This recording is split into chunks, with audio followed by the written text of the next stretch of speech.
folks. Alright, so today we're going to be making some peanut butter cookies because they're a nice tasty snack that's not super sugary. I mean, these were kind of sugary, but they're generally not as bad as normal cookies and not as fattening. Enjoy.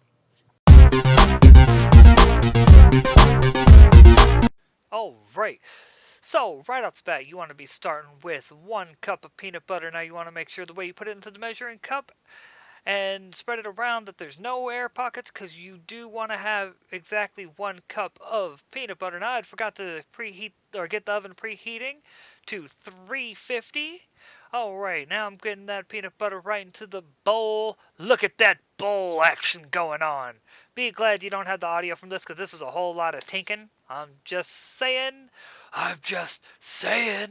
Alright, now a half a cup of regular sugar and a half a cup of packed brown sugar. Once again, you want it packed this way there's no air pockets.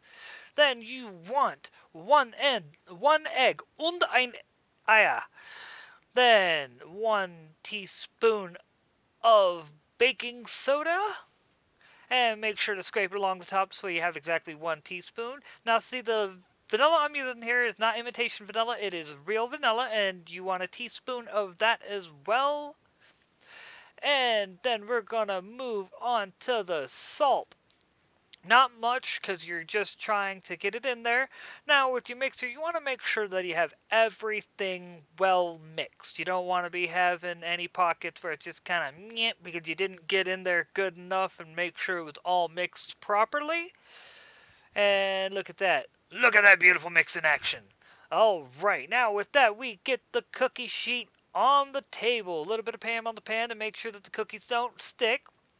Then you put on some gloves and get to making balls. Now, while we go through this part, the whole thing I like about peanut butter cookies is the fact that they are not, like, depending on the recipe you get. I was looking for low sugar recipes, mind you. This is the best one I could find without having to have a sucrose, I think is what it's called. Something like that. It's like Splenda, whatnot. It's a sugar substitute, mainly meant for diabetics, but everyone could benefit from not having as much sugar in their diet. And, like, one of the things you can do if you want to make this for diabetics, switch out the half cup sugar to a quarter cup sugar, quarter cup Splenda, quarter cup brown sugar, quarter cup Splenda brown sugar. They do make that, and it is healthier. So this can be something that you can make if you have a diabetic in the house. That's all the modifications you have to make. And as you see, I'm just getting them all placed out on the sheet, spread, I guess you could say gapped apart. You want this because you will be basically, as you see here in a moment, pressing the cookies down with a fork to get the standard look of a peanut butter cookie. And even if they do kind of cook down a little bit and spread out, you want it to where you don't end up with one cookie. Now, as you see here, I'm doing basically a cross on the cookies with a fork, or the best way I can describe it. But it's a checker pattern done right. And as you see, it doesn't take long. It just takes a moment to do.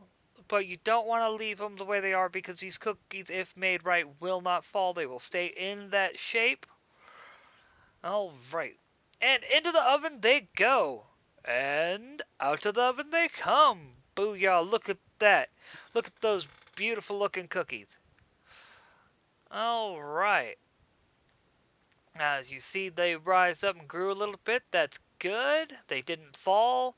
They just kind of, like I said, they did what they were supposed to do. That's how you, look at that beautiful cookie footage. But as you see, getting them on the pan, got a little mini spatula, because I'm dealing with cookies. And look at that.